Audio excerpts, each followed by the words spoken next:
more than 100 years since the inauguration of this building, the OAS headquarters, our institution still brings together the peoples of the Americas to address our responsibilities as a partnership of nations. As we look to the future, our work must also focus on the construction of a positive agenda that continues to favorably impact millions of lives every day.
De América del Sur, donde pinta un cielo azul, con la calidez que hay en su gente, su cultura, sus anhelos, aire puro sin igual, donde los paisajes casi aman, el silencio se destaca y la paz se siente al andar, una tierra de dulces aromas, rodeada de la magia que nos da lo natural. Esta melodía te llama, esta tierra te encanta, un lugar para encontrarse, conocer nuevos paisajes, con sabores, tradiciones, simplemente inolvidables, la belleza natural está siempre a tu alcance, lugar para vos. Solo para vos. Un paraíso donde vayas, sentirás que estás en casa, calidez encontrarás. Viste Paraguay de Aopoí, también de Suñamnutí, aromado con jazmín, donde los paisajes casi hablan, el silencio se destaca y la paz se siente al andar. Una tierra de dulces sabores, de la chipa, el cocido, la caña y el tereré. Esta melodía te llama, esta tierra te encanta, un lugar para encontrarse, conocer nuevos paisajes, con sabores, tradiciones, simplemente inolvidables, la belleza natural estará siempre a tu alcance, lugar para vos, Paraguay solo para vos.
Esta organización es el guardián regional en defensa de la democracia, la libertad y los derechos humanos.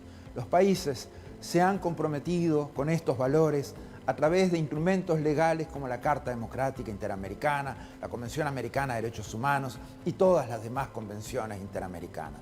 Nuestro trabajo es mantener los más altos estándares. Debemos ser objetivos, analizar los hechos, denunciar cuando veamos corrupción, inequidad o amenazas a la libertad. En esos casos, no podemos ser neutrales.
More than 100 years since the inauguration of this building, the OAS headquarters, our institution still brings together the peoples of the Americas to address our responsibilities as a partnership of nations. As we look to the future, our work must also focus on the construction of a positive agenda that continues to favorably impact millions of lives every day.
De América del Sur, donde pinta un cielo azul. Señor presidente, me complace informarle que contamos con el quórum para dar inicio.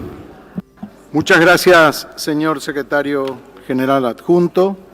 Muy buenas tardes, señoras y señores representantes. A continuación nos corresponde recibir presentaciones de los órganos, organismos y entidades de la OEA cuya participación fue aprobada por la comisión preparatoria. Antes de dar paso a la primera presentación, me gustaría recordarle a nuestros distinguidos oradores que conforme a lo acordado por la comisión preparatoria, el tiempo máximo concedido para cada intervención es de 5 minutos. Esta disposición, acordada por la comisión preparatoria, se basa en que la presentación y consideración de los informes anuales por parte de los Estados miembros ya ha tenido lugar en la sede de la OEA en Washington, en el marco del Consejo Permanente y en las correspondientes comisiones permanentes. Asimismo, de no haber inconveniente, esta presidencia ofrecerá el uso de la palabra a las delegaciones una vez concluida la presentación del representante de la Organización Panamericana de la Salud. Habiendo dicho lo anterior, procederemos entonces a escuchar la exposición del Centro de Estudios de Justicia de las Américas a cargo de la presidenta de su Consejo Directivo, María Victoria Rivas. Señora Presidenta, bienvenida, tiene usted la palabra.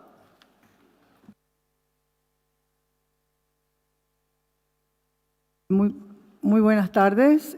Saludo al secretario general Luis Almagro e integrantes del Consejo Permanente, delegaciones de los estados de la OEA y estados observadores. El Centro de Estudio de Justicia de las Américas, CEJA, es el organismo de la OEA especializado en los sistemas de justicia del hemisferio. Fue creado por los estados en la Asamblea General de la OEA del año 1999. En efecto, este año, 2024, CEJA cumple 25 años de reconocida labor e impacto positivo en los sistemas judiciales de la región. En estos 25 años de trabajo, el CEJA ha logrado profundas reformas a los sistemas de justicia en más de 25 países de las Américas y capacitado a más de 55.000 operadores de justicia y miembros de la sociedad civil del hemisferio. El CEJA impulsa una justicia más inclusiva, centrada en las personas y con evidencia para la toma de decisiones. El trabajo en terreno y la escucha a las personas usuarias son características de la labor del CEJA. Este año, CEJA está contribuyendo al mejoramiento de la justicia en diversos países de la región, en temáticas como acceso efectivo de las personas en situación de vulnerabilidad, independencia judicial, persecución penal de lavado de activos, entre otros temas claves. Además, ampliará su labor hacia el Caribe. A nivel global y en las Américas, atravesamos momentos muy complejos y desafiantes donde la recesión económica, la corrupción, el crimen organizado y atentados contra la democracia afectan a nuestros países. El Centro de Estudio de Justicia de las Américas reafirma su compromiso con la democracia y con la generación de sistemas de justicia más humanos, más eficaces frente al crimen organizado y más transparentes. En esta ocasión, el CEJA ha organizado 4 eventos paralelos en temas cruciales para la seguridad e integración regional. Destacamos nuestro evento sobre seguridad de jueces y fiscales frente al crimen organizado en las Américas, donde se han sentado las bases para una hoja de ruta regional en la materia. Agradecemos al Estado de Chile por la sede de CEJA desde su creación y por cumplir con su cuota anual de forma ininterrumpida desde su creación. Especial agradecimiento al embajador de Chile ante la OEA por su atención y apoyo permanente al CEJA. Agradecimiento al embajador de Paraguay ante la OEA, Raúl Florentín, por su apoyo en la presentación de la resolución de conmemoración de los 25 años de CEJA.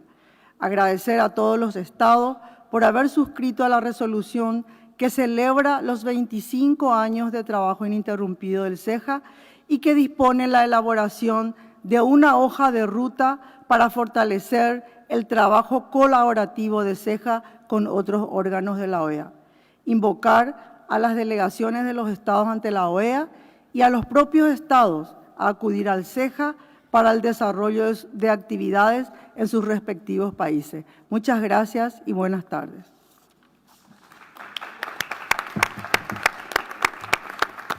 Muchas gracias, señora presidenta, por su presentación.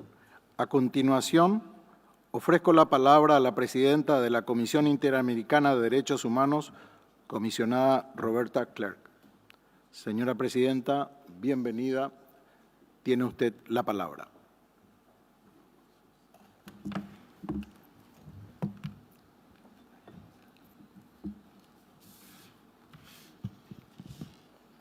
Thank you very much, Your Excellency, Ruben Ramirez Lescano, Minister of Foreign Affairs of Paraguay and President of the OAS Assembly, Secretary General Almagro, heads of delegations, permanent and alternative representatives of member states and observers of the OAS, civil society organizations, ladies and gentlemen. It is quite an honor to present the 2023 annual report of the Inter-American Commission on Human Rights. The Commission continues to focus on its efficiency. In 2023, we achieved the initial study of 88% of over 2,000 petitions received, and we approved 216 admissibility reports and 100 merit reports, a record for the Commission. 34 cases were submitted to the Inter-American Court, and 32 friendly settlements agreements were homologated. Portfolio meetings with states to follow up on compliance with recommendations contributed to the Commission's effectiveness.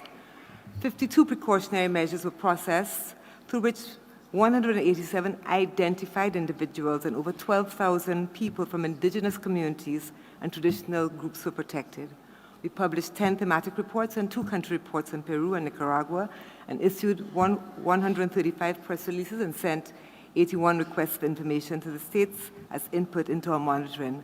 We think the quantification of our work is important for transparency. With guidance from the states, academia and civil society, we adopted a prioritization policy that should ensure more timely justice and contribute to the development of inter-American standards. The Commission undertook 2 site visits to Bolivia and Honduras and 12 working, promotional, and cooperation visits to Argentina, Brazil, Canada, Costa Rica, the United States, Guyana, Mexico, Paraguay, Peru, St. Lucia, Suriname, and Uruguay. Chapter 4A presents the achievements of the states, but also persistent human rights challenges, including the weakening of democratic institutions through threats to the separation of powers, threats to judicial independence and autonomy of national human rights institutions. We document restrictions on civic spaces, violence and stigmatization, and indeed criminalization of human rights defenders and journalists, and repression of social protests. Impunity for discrimination and violence against historically marginalized populations are discussed, as is an intensification of the militarization of citizen security tasks and the recurrent application of states of exception. The use of force against people in human mobility, as well as the risk of violence during displacement, particularly in the case of women and girls, is also addressed in the report. And the report notes the consequences of excessive use of pre-trial detention and the lack of criminal policies with a human rights and social reintegration approach. Our region faces threats to multidimensional security because of the growth of non-state armed groups and the increase in the possession of firearms by private individuals. Chapter 4B of the annual report contains documentation on Cuba, on Guatemala, on Nicaragua, and Venezuela. For Cuba, the report considers the absence of political pluralism and the prohibition of political association. We note the misuse of authorities in Guatemala, which threatened the legitimate outcome of the general elections. The report highlights intimidation and silencing of organized civil society and the arbitrary deprivation of nationality of 317 people in Nicaragua, as it does document repression against individuals and organizations that defend rights, express dissent, or is perceived as opponents in Venezuela. Chapter 5 of the annual report includes follow-up reports and recommendations made to Brazil, El Salvador, and Mexico, and reinforces the special mechanisms in Bolivia and Chile, as well as the installation of a new special mechanism on Colombia. During 2023, I'm proud to say we reached 83,000 people through 177 training events and over 200 promotional events. We held 3 sessions in hybrid format, the first which was held in Los Angeles, California. And we thank the states and civil society in the region for their participation in 70 hearings held during 2023. I want to recognize the work and contributions of the Commission's 2 special rapporteurs. And I thank civil society, OAS member states and observers, international and regional organizations, of course, Secretary General Almagro and his team for the support provided to the Commission to achieve the accomplishments presented in the 2023 annual report. It is worth noting in the 65th year of the Commission that our independent human rights system can only contribute to more rights for more people, the slogan of our strategic plan, with the constructive support of states and civil society. And I take the opportunity to thank Costa Rica for their support on our 65th commemoration resolution. Finally, I thank the commissioners and the staff of the Executive Secretariat, led by our Executive Secretary, Tanya Renon. I invite you to read the report, to reference it, and indeed to contribute to the next report, 2024. Thank you very much.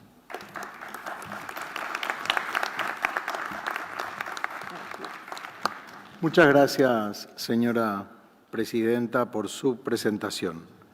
A continuación, ofrezco la palabra a la presidenta, a continuación ofrezco la palabra al presidente del Comité Jurídico Interamericano, señor George Rodrigo Bandeira Galindo. Señor presidente, tiene usted la palabra. Señor presidente, agradezco este espacio que nos permite brindar una breve presentación de las actividades del Comité Jurídico Interamericano en el curso del año 2023, cuyo informe ha sido publicado como documento CPDOC 596224 y puede ser consultado en la página web del comité, al igual que todos los trabajos culminados. El CJI celebró 2 periodos ordinarios de sesiones en su sede, la ciudad de Río de Janeiro, Brasil, en los meses de marzo y agosto de 2023, respectivamente. Hubo también una sesión extraordinaria que tuvo lugar de manera virtual el 12 de diciembre. En la membresía del comité es importante constatar que en enero del presente se integraron 2 nuevas juristas, contando con la mayor cantidad de mujeres en su historia, 5 de 11 miembros, demostrando los esfuerzos de los estados en alcanzar la paridad de género. En 2023, el comité adoptó los siguientes documentos que han sido remitidos a la Asamblea General de la OEA para su debido conocimiento y consideración. La Declaración de Principios Interamericanos en materia de neurociencias, neurotecnologías y derechos humanos formula un conjunto de propuestas que buscan vincular los avances a las medidas de protección en el ámbito de los derechos humanos, tales como la dignidad, la identidad, el derecho a la privacidad e intimidad, la salud física y mental, así como la prohibición de la tortura y los tratos crueles, inhumanos y degradantes, entre otros. La Declaración de Principios Interamericanos sobre creación, funcionamiento, financiamiento y disolución de entidades civiles sin fines de lucro corresponde a un informe que tiene por objeto facilitar el ciclo de vida de dichas entidades en función de los estándares y buenas prácticas, tanto nacionales como internacionales. El trabajo del CJI sistematiza, actualiza y consolida los estándares desarrollados en la región por medio de un exhaustivo estudio que se refleja en los comentarios de cada principio.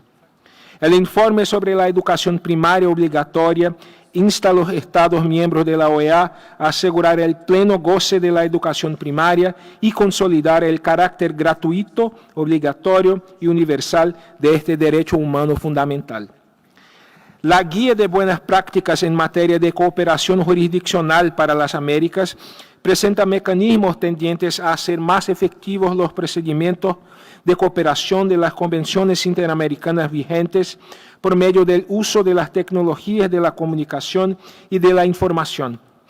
El informe sobre la autonomía de la voluntad en los contratos comerciales internacionales con una parte negocialmente débil contiene recomendaciones y buenas prácticas que instan a los legisladores y jueces a garantizar equilibrios en los contratos en un contexto en que el derecho internacional privado está llamado a proteger a la parte débil. Actualmente la agenda del comité está compuesta de 10 temas, de los cuales la mitad corresponden al mandato de la Asamblea General, señal del creciente interés de este órgano en los trabajos del comité. Quiero finalmente recordarles la importancia que le acordamos a la colaboración con sus cancillerías, llamadas a responder a nuestros cuestionarios y consultas. Sus respuestas nos permiten comprender la práctica de los estados y proponer soluciones claras y bien fundadas a los mandatos recibidos, más allá de sistematizar posiciones jurídicas de los estados del continente. Presentemente hay 3 cuestionarios circulando, uno sobre el tema del aumento del nivel del mar, otro relativo a empresas productoras y comercializadoras de armas, y el más reciente en torno a la inteligencia artificial. Hay dos informes adoptados en la reciente sesión de marzo que, a pesar de no sumarse al informe de 2023, ameritan mención cuenta tenida sus valiosas contribuciones en sus ámbitos de competencia. La guía sobre el derecho aplicable al arbitraje internacional de inversiones y el informe sobre derecho internacional consuetudinario particular en el contexto del continente americano. Senhor presidente, valorizamos os esforços da Comissão de Assuntos Jurídicos e Políticos do Conselho Permanente, que nos permitiram apresentar relatórios e suscitaram um rico intercâmbio de ideias com os representantes dos Estados sobre 5 temas finalizados recentemente no âmbito da Comissão Jurídica Interamericana: entidades civis sem fins lucrativos, a relevância das novas tecnologias para a cooperação jurídica internacional, a inviolabilidade dos locais da missão diplomática como princípio das relações internacionais e sua relação com a figura do asilo diplomático, os princípios interamericanos relativos às neurociências, neurotecnologias e direitos humanos e o direito ao ensino primário obrigatório. O curso de Direito Internacional, realizado em agosto de 2023, contou com a participação de 44 alunos e 10 professores de diversos países da região e de fora dela. A chamada para o curso, que acontecerá de 5 a 16 de agosto deste ano, já foi encerrada, tendo sido selecionados cerca de 40 alunos. Aproveito a oportunidade para estender um convite para a edição seguinte do curso, que ocorrerá em agosto de 2025, quando celebraremos o 50º aniversário do curso. Um marco importante, sem dúvida, para o ensino e a difusão do direito internacional na região. Neste espaço, quero deixar registrado o meu agradecimento pelo consistente trabalho de divulgação realizado pelo Departamento de Direito Internacional, na qualidade de Secretaria Técnica da Comissão Jurídica Interamericana, por meio da realização de cursos e seminários, incluindo algumas atividades voltadas às chancelarias, que constantemente demonstram renovado interesse em conhecer os trabalhos em curso realizados no âmbito da comissão. Desejo igualmente externar meus agradecimentos aos Estados-membros pelos esforços Por favor, empreendidos... presidente, puede ir cerrando, estamos en tiempo excedido. Sim, para permitir que o cargo de secretário da Comissão Jurídica Interamericana seja restaurado na proposta de orçamento para 2025, em conformidade com o mandato da Assembleia Geral, o que, sem dúvida, terá um impacto positivo sobre o efetivo desenvolvimento dos trabalhos da comissão na comissão. Por fim, senhor presidente, gostaria de agradecer ao senhor e a todos os governos aqui representados. Eu sinto-me imensamente honrado em presidir este órgão consultivo em matéria jurídica da OEA, composto por um grupo qualificado de juristas especializados em questões de direito internacional público e privado. Este grupo, senhor presidente, tão seleto, reconhece a importância de elaborar estudos e trabalhos que sejam úteis aos Estados e aos seus cidadãos, a fim de transformar nosso continente por meio da justiça. Ao agradecer a atenção, fico à disposição para eventuais dúvidas e comentários. Muchas gracias, senhor presidente.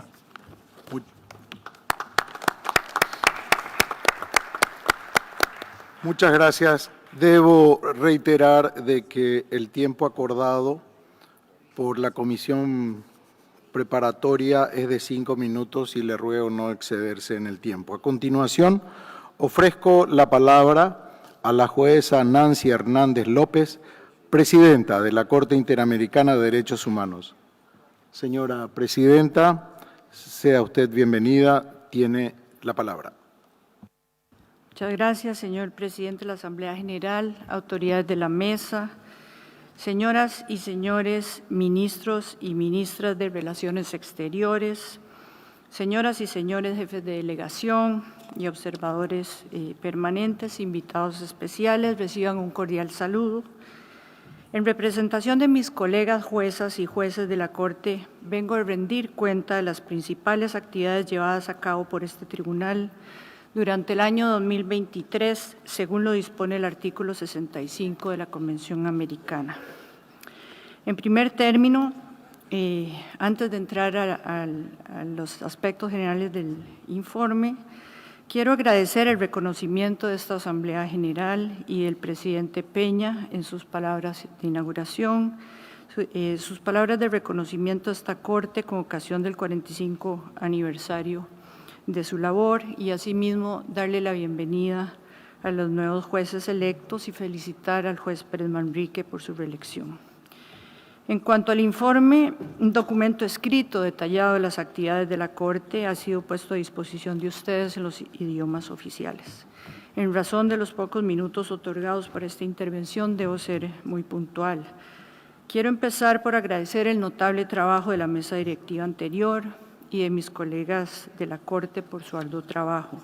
Como podrán ver del informe, la Corte está trabajando más intensamente que nunca.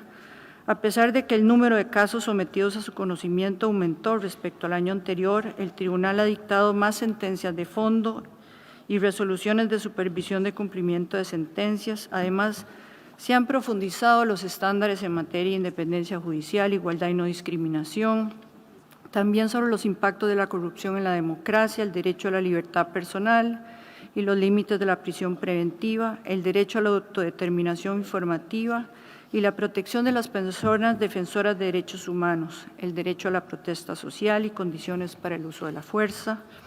También se han profundizado los estándares sobre protección de los derechos de los pueblos indígenas y sobre los alcances del derecho a un ambiente sano, entre otros. Las cifras demuestran también que existe un aumento en el cumplimiento de sentencias, así como de aceptación de responsabilidad de parte de los Estados.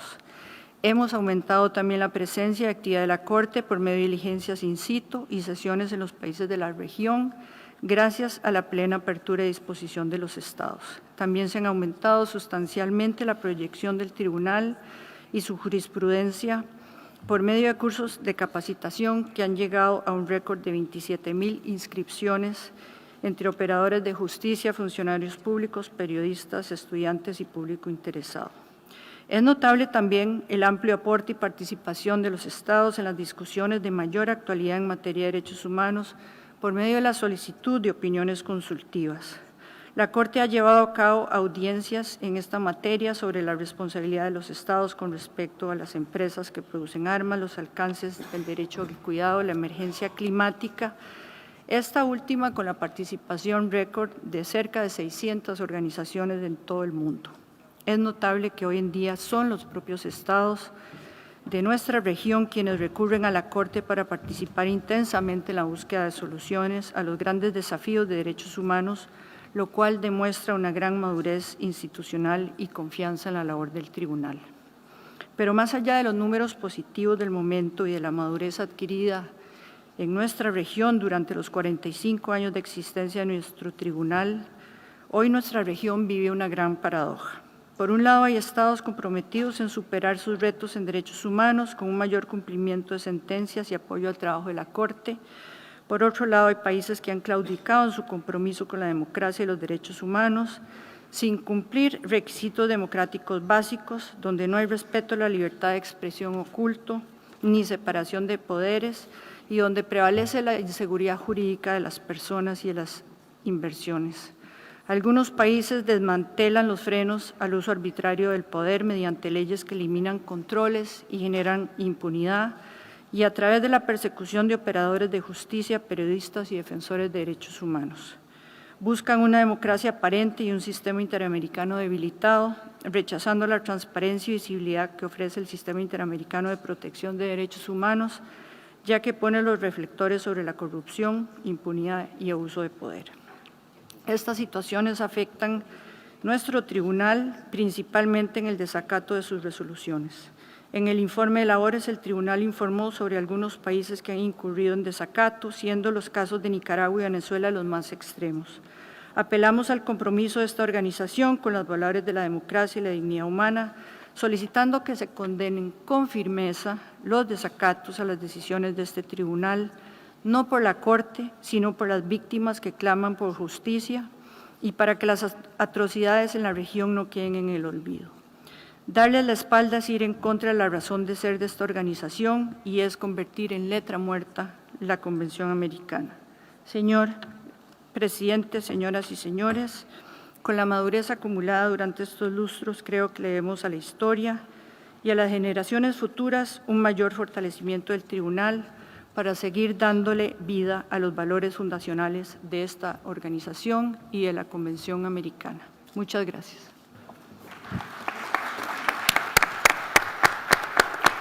Señora Presidenta, muchas gracias por su presentación. A continuación, ofrezco la palabra a la Directora General del Instituto Interamericano del Niño, la Niña y Adolescentes, señora María Julia Garcete Yegros. Señora Directora, bienvenida, tiene usted la palabra. Gracias.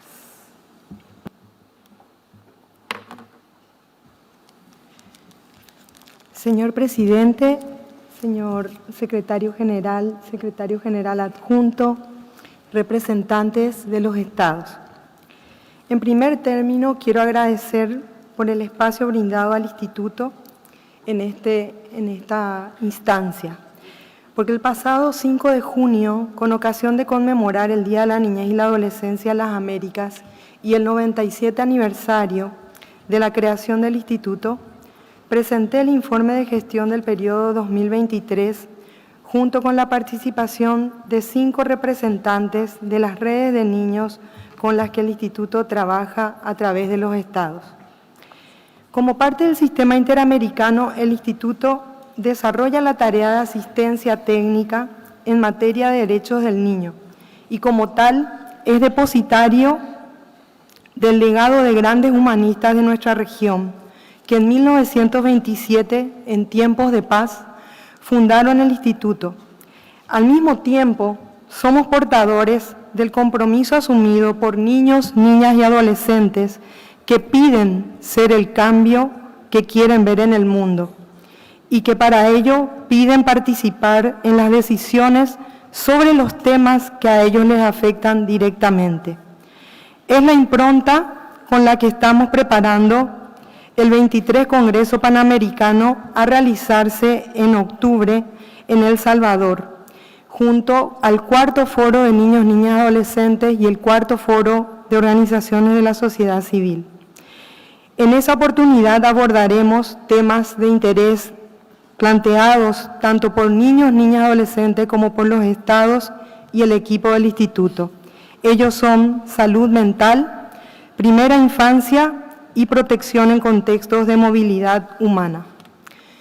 El Instituto Interamericano desarrolla 9 programas, a través de los cuales respondemos a los temas propuestos y priorizados por los estados, entre ellos la sustracción internacional, la explotación sexual de niños, niñas y adolescentes, la trata, los sistemas de protección, el buen inicio de la vida, la comunicación, el uso seguro de Internet, la capacitación y el más relevante en estos momentos para esta dirección, el de participación, ya que la participación es principio, es derecho, es acción, es valor y es la práctica cotidiana de verlos y escucharlos.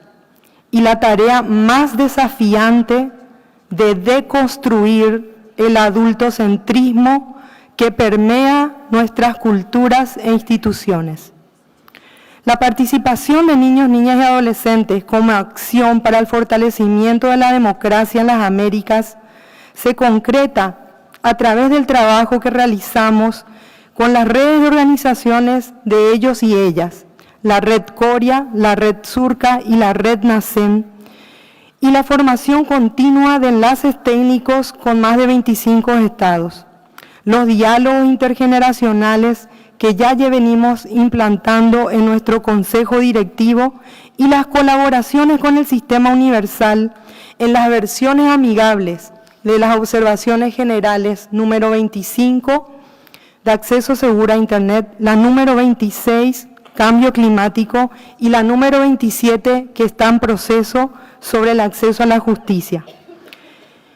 Esto también nos llama a entramar y enlazar mucho más de cerca el trabajo con otras instancias de nuestra propia organización, como la CIDH, con la que estamos para presentar en el mes de agosto la versión amigable de la resolución sobre participación de niños, niñas y adolescentes en todas las instancias de la CIDH.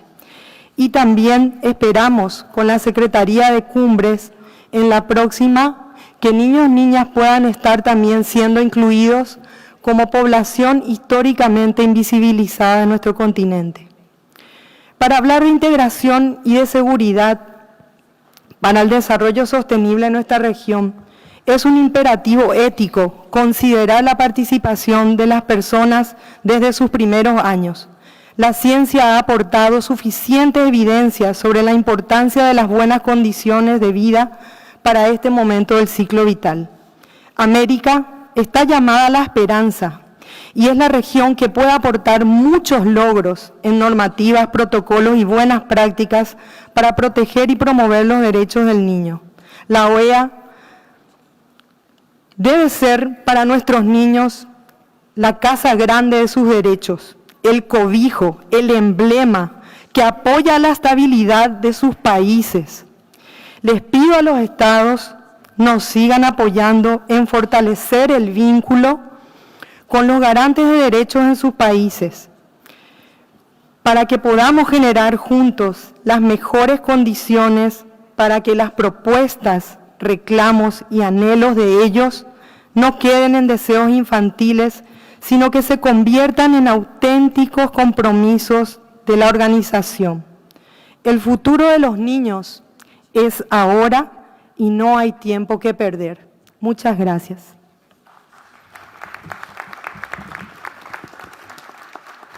Señora directora, muchas gracias por su presentación. A continuación, ofrezco la palabra a la ministra Juana Herrera, ministra de las Mujeres de Panamá y presidenta de la Comisión Interamericana de Mujeres. Señora presidenta, bienvenida. Tiene usted el uso de la palabra. Muchas gracias. Buenas tardes. Excelencias, representantes permanentes ante la OEA, señor presidente de la Asamblea, Rubén Ramírez Lescano, señor secretario general Luis Almagro, señor secretario adjunto Néstor Méndez, secretaria ejecutiva de la CIN, Alejandra Mora Mora, señores cancilleres, delegados, colegas de la sociedad civil y personal todo de la OEA. Es un honor dirigirme a ustedes en mi calidad de presidente de la Comisión Interamericana de Mujeres en la ocasión del 54º periodo ordinario de sesiones de la Asamblea General de la OEA. El lema de esta Asamblea, Integración y Seguridad para el Desarrollo Sostenible de la Región, es una meta impostergable para las mujeres del continente. La integración y la seguridad son imposibles sin inclusión y la igualdad, dos principios que figuran en lugar prominente entre los valores del sistema internacional e interamericano. Señor presidente, presento ante este espacio multilateral de decisión el informe anual de la Comisión Interamericana de Mujeres 2023, que cuenta con un trabajo sustantivo para visibilizar y fortalecer los derechos de las mujeres rurales con la adopción de la declaración, un decenio, un Día Interamericano y una serie de líneas estratégicas para potenciar los diálogos, los derechos, los liderazgos de mujeres, niñas y adolescentes en entornos rurales.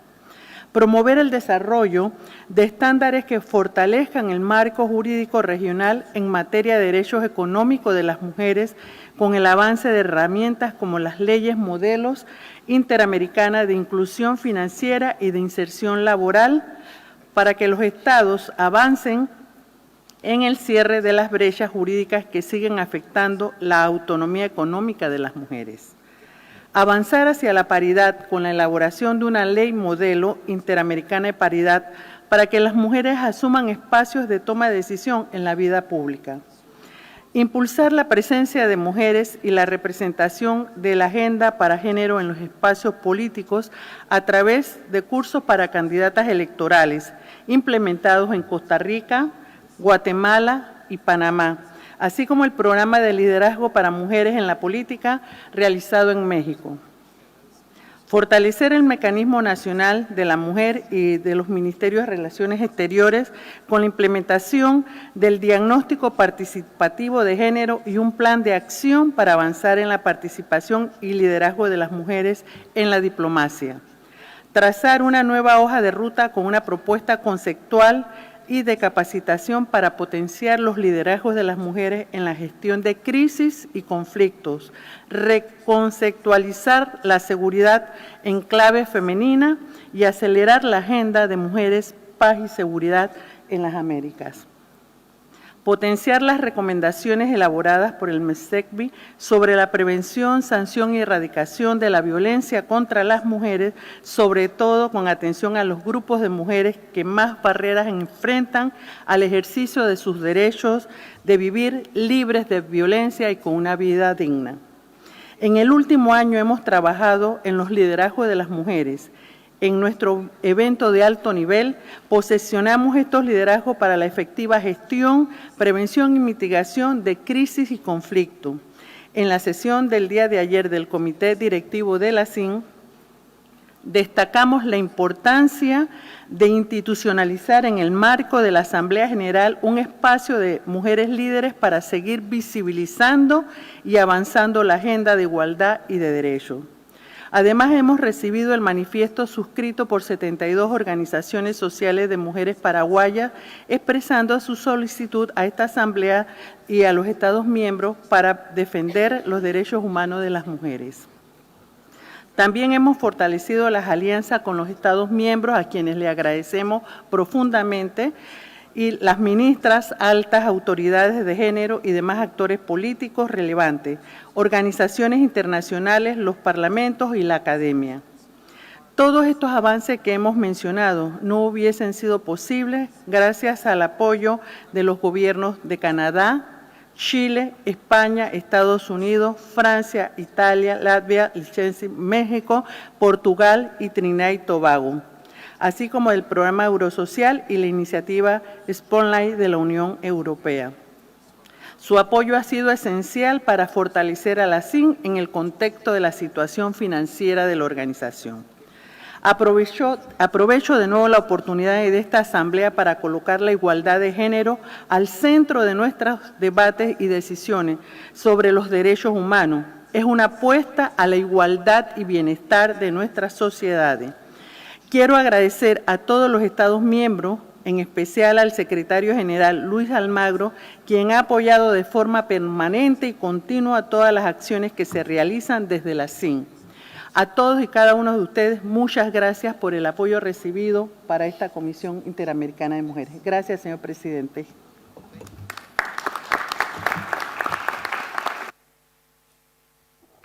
Muchas gracias, ministra Herrera, por su presentación. A continuación, solicito a la Secretaría tenga bien proyectar la intervención en video del doctor Daniel Radio, secretario general de la Secretaría Nacional de Drogas del Uruguay y presidente de la Comisión Interamericana para el Control del Abuso de Drogas.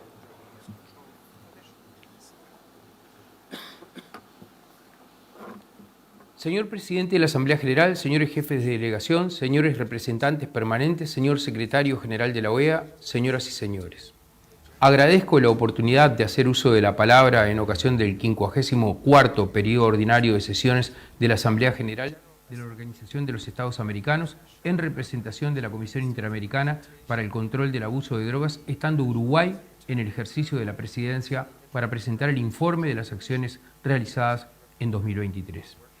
Quiero destacar el trabajo de Paraguay en la presidencia en el periodo anterior y reconocer la labor que ha desarrollado el equipo de la Secretaría Ejecutiva de SICAD, su liderazgo y profesionalismo, acompañando a la presidencia y a los grupos de expertos y comisionados en la implementación de las actividades anuales a través de sus 5 áreas programáticas dentro del marco de la Estrategia Hemisférica sobre Drogas en cumplimiento del correspondiente Plan de Acción 2021-2025.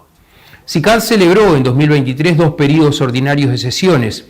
El 73º período ordinario se celebró virtualmente en mayo de 2023 bajo la presidencia de Paraguay, y el 74º presencialmente en la sede de OEA en Washington, D.C., en diciembre de 2023, donde Uruguay fue elegido para presidir la comisión y Antigua y Barbuda fue elegido vicepresidente para el mismo periodo.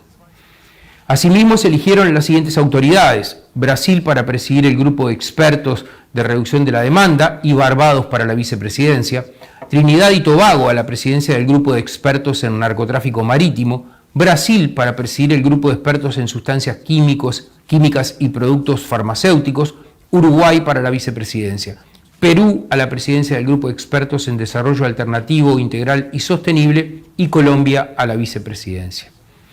En 2023, la Secretaría Ejecutiva de SICAD avanzó en sus 5 áreas programáticas, apoyando a los Estados miembros para fortalecer sus políticas, realizando investigaciones y evaluaciones y brindando asistencia técnica y formación especializada.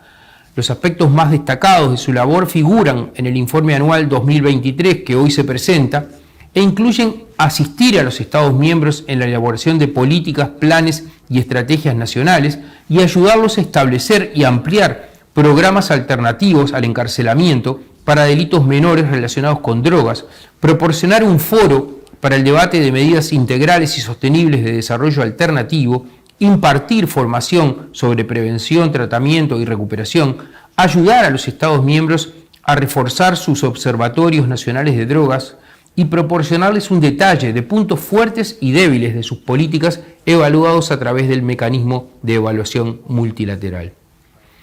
Abordar la cuestión de las drogas con un enfoque de salud pública, respetuoso de los derechos humanos, con perspectiva de género, tomando en consideración las necesidades específicas de las poblaciones de riesgo y con la inclusión como norte, ha sido y sigue siendo el núcleo central de la programación de SICAD.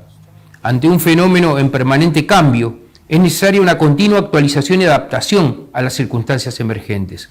La introducción de nuevas sustancias psicoactivas ha abierto un universo amplio, diverso y peligroso que nos exige hacer nuestros mayores esfuerzos para contrarrestar los efectos adversos que provocan en nuestros países. Por lo cual, reivindicamos la cooperación regional e internacional como un camino estratégico para encontrar respuestas comunes adaptadas a cada país de acuerdo con sus características y condiciones. Como presidencia de SICAD, exhortamos a los países a abordar desprejuiciadamente el fenómeno de las drogas de manera integral, combatiendo el tráfico ilícito y delitos conexos, principalmente a través del perjuicio económico de las organizaciones criminales, desarrollando programas y estrategias de prevención, atención y tratamiento que garanticen la accesibilidad de los servicios y disminuyan los riesgos y los daños a que se exponen las personas, pero fundamentalmente promoviendo una política pública dinámica, basada en el respeto a los derechos humanos, que evite estigmatizar a los usuarios y dispuesta a revisarse periódicamente a sí misma, cuestionándose acerca del cumplimiento de los objetivos más elementales. Para concluir, esta presidencia cree firmemente que SICAD-OEA es el ámbito natural donde los países de América debemos compartir y discutir nuestros puntos de vista frente a los desafíos y las amenazas que nos toca afrontar. El ámbito donde dialogar, compartir experiencias e intercambiar ideas acerca de los problemas y de las alternativas, acerca de las políticas públicas llevadas adelante por nuestros países para revisarnos, para aprender y para encontrar caminos comunes y planificar estrategias compartidas. Muchas gracias.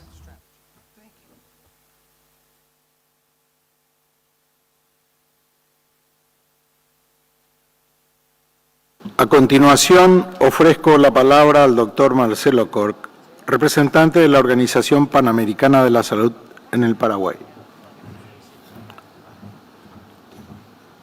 Doctor Corc, muchas gracias. Bienvenido. Tiene usted el uso de la palabra. Muchas gracias. Buenas tardes, señor presidente, señor secretario general adjunto, representantes y observadores permanentes, damas y caballeros. Las Américas se ha posicionado como una región líder en salud global, con importantes logros en las últimas décadas, como ha sido la eliminación de la viruela y la poliomielitis.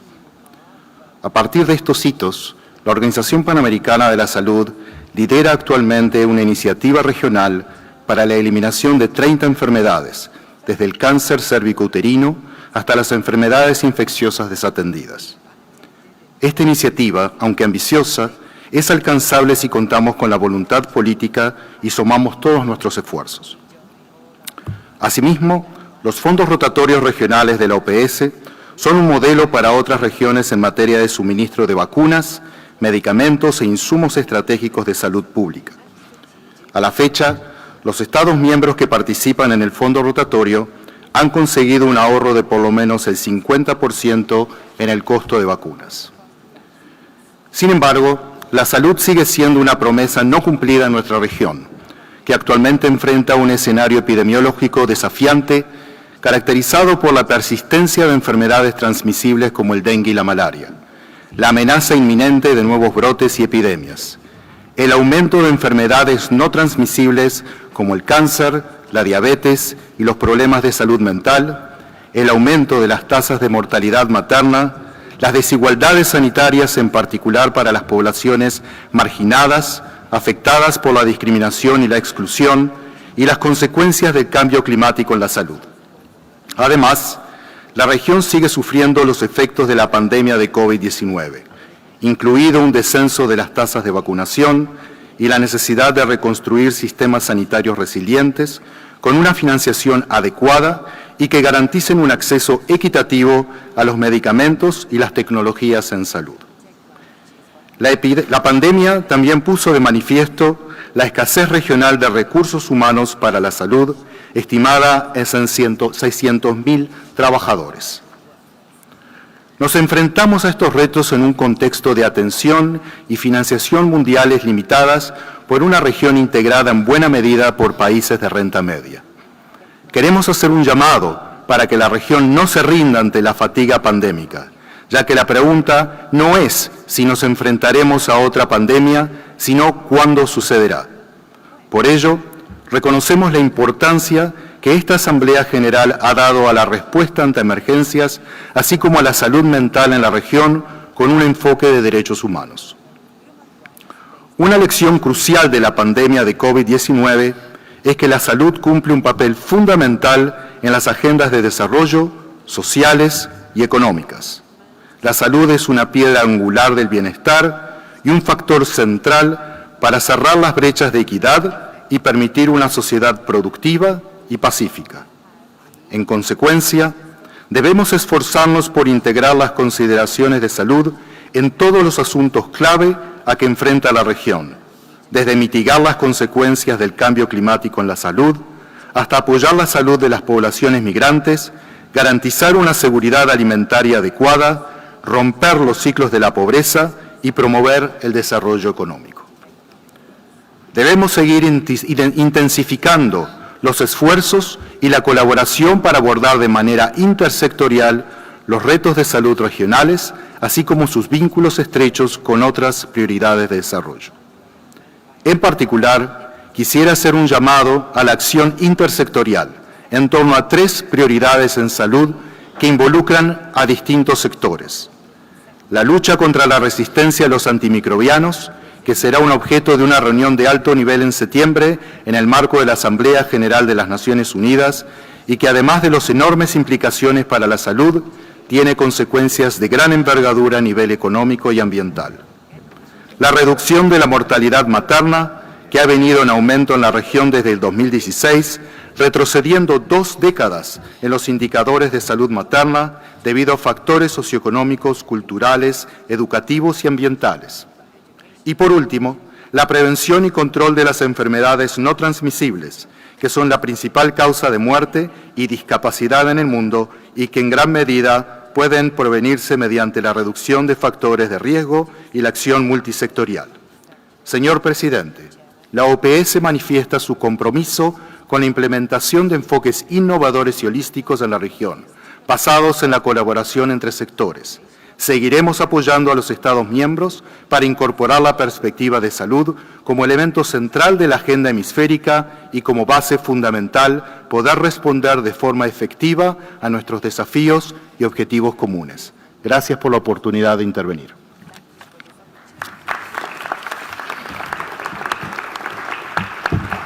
Doctor Kirk, muchas gracias por su presentación. Como se había anunciado, ofrezco el uso de la palabra a las delegaciones que deseen referirse a las anteriores intervenciones.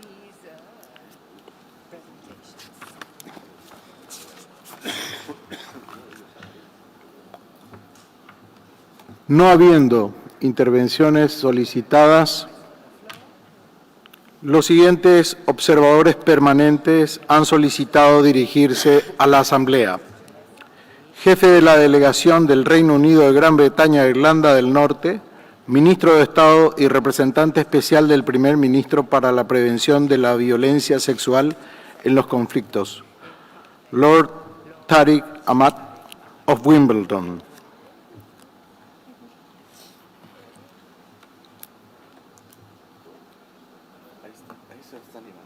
Okay.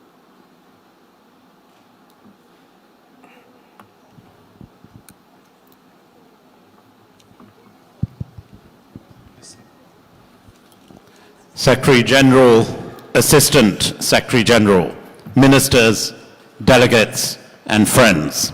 I'm being asked to stand up, so I will. Technical issues aside, may I say how genuinely delighted I am to join you on behalf of the United Kingdom today. This demonstrates our country, the United Kingdom's huge value that we attach to our relationships, indeed our friendships across the Americas. And may I also put on record our sincere thanks to you, Foreign Minister Ramirez, and the Paraguayan government for someone who arrived at 5:30 a.m. this morning. I have very much enjoyed the hospitality of Paraguay, and you've even thrown on some proper British weather as well, so thank you for all of that. Indeed, we continue to work very closely on the great global issues of the day. As we've heard today through various sessions on security, on issues of climate change, and indeed sustainable development. With so many areas of shared interest and endeavour, this Assembly, as we join here together, is an opportunity to do even more, forge even greater, stronger ties. When it comes to Argentina in particular, my dear friend Lord Cameron and President Milei enjoyed a very warm and cordial meeting at Davos earlier this year. They set out their support for a more constructive relationship between our two countries, with greater cooperation in areas of shared interest, including trade, education, and climate, with particular welcome efforts to lower tensions in the South Atlantic. And we have been working with Argentina to re-establish sensible, practical cooperation in the region to the benefit of everyone, to the benefit of all. However, Lord Cameron and President Milei agreed to disagree, politely of course, when it comes to the future of the Falkland Islands. We are clear, our resolute support for the Falkland Islands' right of self-determination, which remains unchanged. Only they, Secretary General, Your Excellencies, should decide their future. And in the referendum they held in 2013, they overwhelmingly chose to retain their status as a self-governing UK overseas territory. 5 of the 6 international observers of that referendum came from the OAS member countries, with their report noting that it was free, it was fair, reflecting the true democratic will of voters, a fundamental cornerstone of this organisation. The Foreign Secretary, David Cameron, visited the Falkland Islands in February, and also my ministerial colleague, David Rutley, who many know in this room well, has also twice visited. They saw for themselves the thriving fundamental democracy, the community that has been built with their own constitution, their own laws, and indeed their own traditions. And quite rightly, the elected representatives of the Falkland Islands make the decisions that affect themselves, their communities. Reference has been made today to resolutions and to certain regional statements of support for sovereignty negotiations. None of these modify or dilute the obligation of nations to respect the legally binding principle of self-determination, enshrined in the United Nations Charter and the United Nations Covenants on Human Rights. Let me be clear, the UK has no doubt about our sovereignty over the Falkland Islands, South Georgia, and the South Sandwich Islands, and indeed the surrounding maritime areas. We also have no doubt about the principle and the right of self-determination enshrined in the UN Charter and in Article 1 of the 2 UN Covenants on Human Rights, a right by virtue of which Falkland Islanders can freely determine their political status and freely pursue their economic, social, and cultural development. The United Kingdom therefore asks that the General Assembly takes note of the islanders' right of self-determination, and that this statement be read into the record of this meeting. Mr. President, Your Excellencies, thank you ever so much for this opportunity. Agradezco al señor ministro Lord Tariq Ahmad of Wimbledon. Señora jefa de la delegación de Ucrania, viceministra de Asuntos Exteriores, Su Excelencia Irina Borovets, tiene usted el uso de la palabra. Perdón. La delegación de Argentina tiene el uso de la palabra.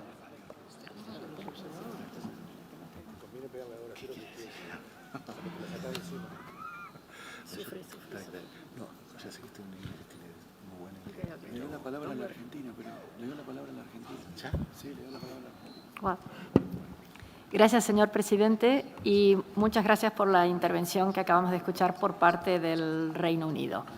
Quisiera aclarar que el principio de libre determinación de los pueblos no es aplicable en este caso, y en ese sentido ninguna de las resoluciones de la Asamblea General de las Naciones Unidas ni del Comité Especial de Descolonización sobre la cuestión Malvinas hacen referencia a dicho principio.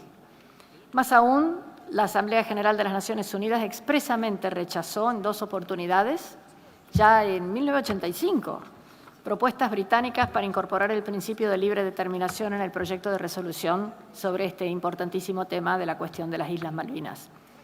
La votación realizada en el año 2013 en las Islas Malvinas no fue convocada ni realizada bajo los auspicios de las Naciones Unidas, como ha sido en otros casos de descolonización. Fue un acto unilateral de la potencia ocupante que en nada altera la esencia de la cuestión Malvinas. Conforme lo reafirmó la Corte Internacional de Justicia, la Asamblea General, el Comité de Descolonización de las Naciones Unidas, todos tienen un papel central de respeto a las modalidades de expresión libre y auténtica de un territorio no autónomo, incluyendo la formulación de preguntas en un referéndum. De este modo, la consulta convocada en el 2013 carece de toda validez, dado que la Asamblea General no tuvo ningún tipo de intervención en su realización. Ningún organismo internacional ni foro regional o birregional ha reconocido la validez de ese acto unilateral. Quisiera destacar que la Argentina no tiene intención alguna de perjudicar o menoscabar el bienestar de los habitantes de las Islas Malvinas. Muy por el contrario, hemos emprendido acciones para mejorar sus condiciones de vida a través del tiempo y seguiremos trabajando incansablemente en este sentido, de acuerdo a lo establecido en nuestra Constitución Nacional. Y se me permite agregar, y como dicen los niños, fuera de libreto, tengamos cuidado con lo que uno desea. Como dijo en el encuentro justamente entre nuestro presidente y el primer ministro David Cameron, estamos de acuerdo en estar en desacuerdo. Agree to disagree. Cuidado con lo que se desea, porque al ritmo que van las mejoras en Argentina, al ritmo que estamos respetando la libertad de nuestros ciudadanos, al ritmo que estamos haciendo notar que tenemos que respetar verdaderamente los derechos humanos, tal vez, si hubiera, que no lo hay, pero si hubiera un derecho a la libre determinación, tal vez los isleños preferirían ser argentinos. Muchas gracias.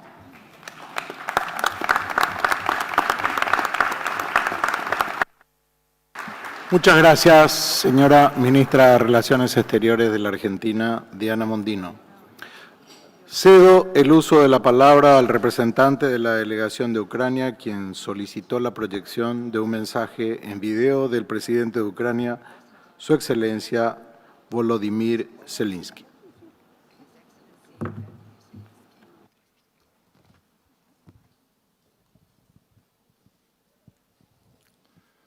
Mr. President, Secretary General, Excellencies, I appreciate the opportunity to address you today. I thank Secretary General Luis Almagro for his personal contribution to peace efforts. As President Zelensky mentioned in his address to the dialogue with the observer states, by standing with Ukraine in defense of international law, you are contributing to security and development in the Americas and globally. A few days ago, the first peace summit in Switzerland demonstrated global unity, with 100 delegations from all continents sending a strong message of support for the UN Charter and a just peace for Ukraine. 3 global challenges were addressed: nuclear safety as part of energy security, food security, and the release of prisoners and deportees, including children. The summit resulted in a joint communiqué that contains our shared vision of how to resolve these issues and achieve comprehensive, just, and lasting peace for Ukraine. I thank all the countries from the Americas that participated. Your solidarity with Ukraine and your support are critically important.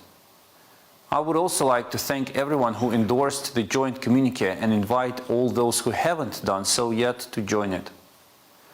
The points reflected in this document, as well as the peace formula, concern not just Ukraine.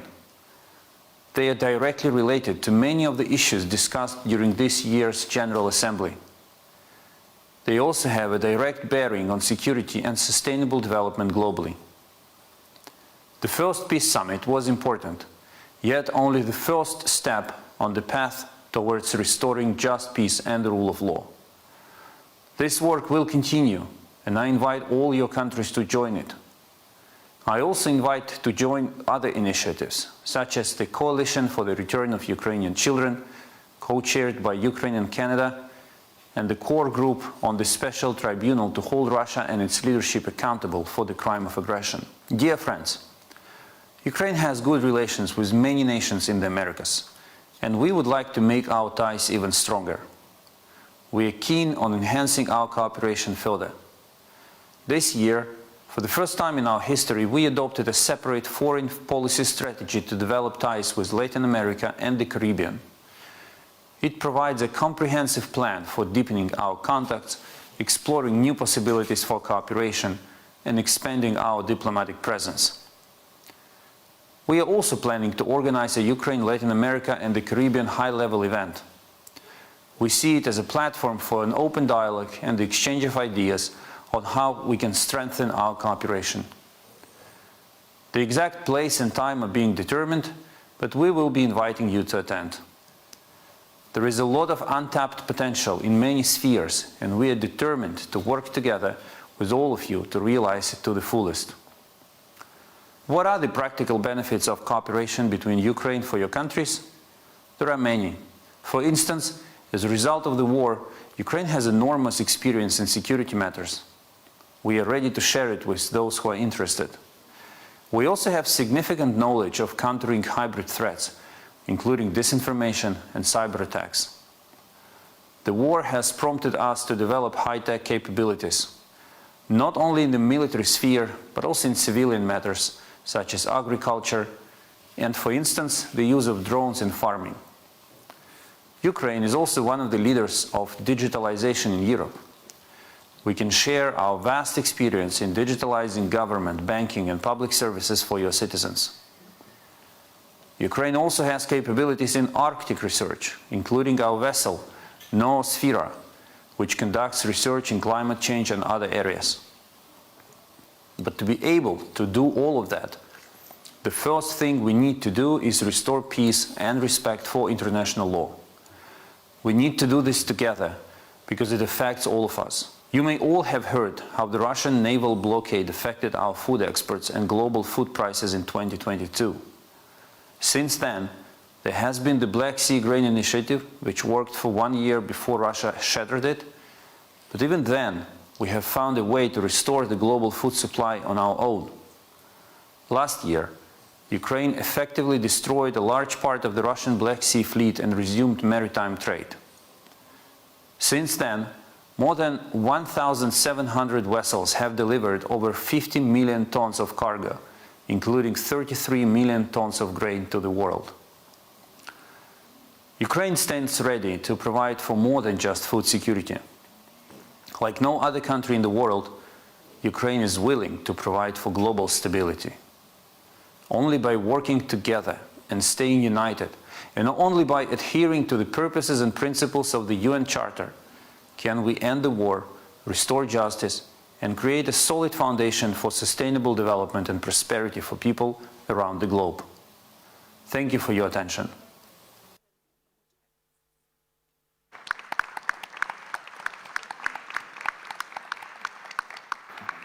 Agradecemos el mensaje de Su Excelencia Volodymyr Zelensky, presidente de Ucrania.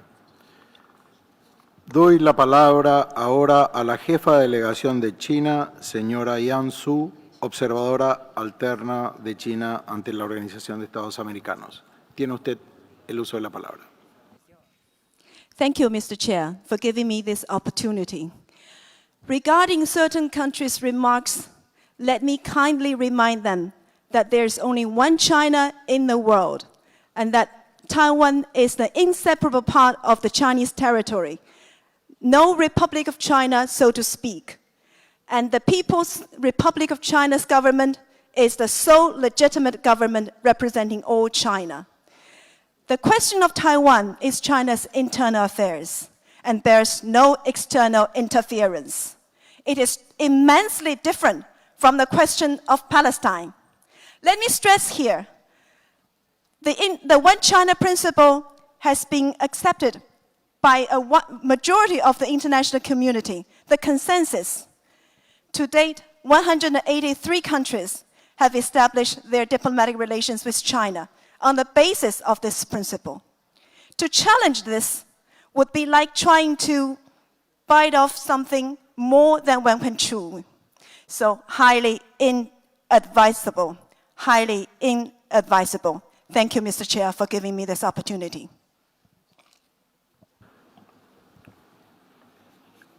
Habiendo concluido esta parte, no sé si existe algún otro observador que desea hacer uso de la palabra.